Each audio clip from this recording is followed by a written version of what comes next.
अस्सलाम वालेकुम दोस्तों। तो यार क्या हाल है। आज की इस वीडियो में हम डिस्कस करेंगे कि कंपनीज जो है वो मल्टीपल ऑब्जेक्टिव क्यों नहीं रख पाती हैं। ठीक है, बेसिकली कॉर्पोरेट फाइनेंस के हवाले से है। ठीक है, आज का हमारा टॉपिक कि why can't a firm have multiple objective. ठीक है, so let's know the reason why. ठीक है, so here are the reason.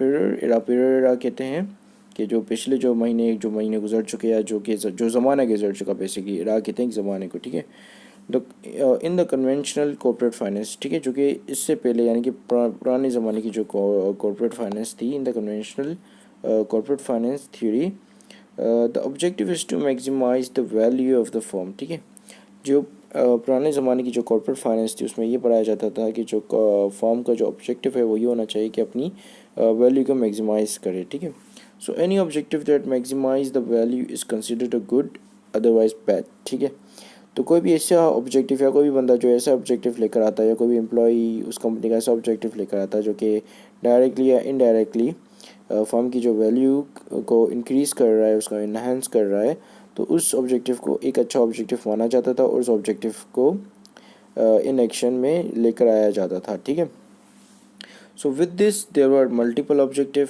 All with the motive of increasing value, but this has changed as this objective started to contradict. ठीक है, to contradict towards each other. So the objective of stock price maximization came in with a single objective which is to increase stock price. ठीक है, तो क्या हुआ कि लोग जो है वो कंपनी के जो एम्प्लॉयज़ और मैनेजर्स जो है वो मल्टीपल ऑब्जेक्टिव के साथ आ गए सीईओ के पास। ठीक है, यानी कि आने लगे वो लोग सीईओ के पास, कोई क्या ऑब्जेक्टिव बताता और बोलता और ये डिफ़ाइन करता कैसे वो जो है ऑब्जेक्टिव इसका एक कंपनी की या उनकी कंपनी की वैल्यू को मैक्सिमाइज़ कर सकता है। ठीक है, और इसी तरीके से मल्टीपल ऑब्जेक्टिव आ गए।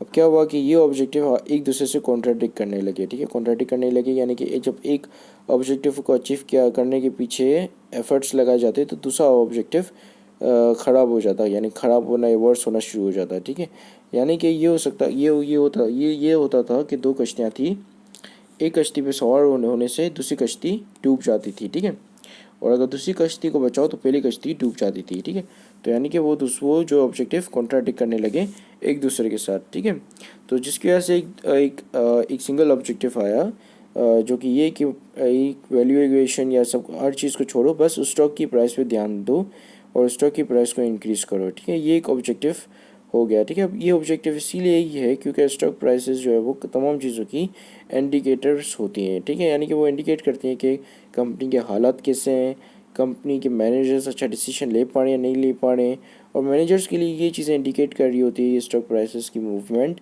कि इन्वेस्टर्स कितने खुश हैं। ठीक है, या इन्वेस्टर्स जो है उस कंपनी के साथ कितना रहना चाह रहे हैं, या इन्वेस्टर्स कितने एग्री हैं मैनेजर की डिसीशंस पर। ठीक है, so this is why the modern corporate finance focuses on the maximization of stock price increases. ठीक है, अब let suppose a business chooses to maximise the market share. ठीक है, अब दो ऑब्जेक्टिव एक बिजनेस जो है वो चूज़ कर रहे हैं। ठीक है, पहला कि मार्केट शेयर को इंक्रीज़ करे और दूसरा मैक्सिमाइज द करंट अर्निंग, और करंट अर्निंग भी इंक्रीज हो। ठीक है, company can achieve both then it can be great. ठीक है, अगर कंपनी दोनों अचीव कर सकती है सो काफ़ी कंपनी के लिए काफ़ी अच्छा रहेगा। But what if there is a trade off. ठीक है, ट्रेड ऑफ यानी कि एक को अचीव किया तो दूसरे को फॉरगो करना पड़ेगा। ठीक है, so this is trade off.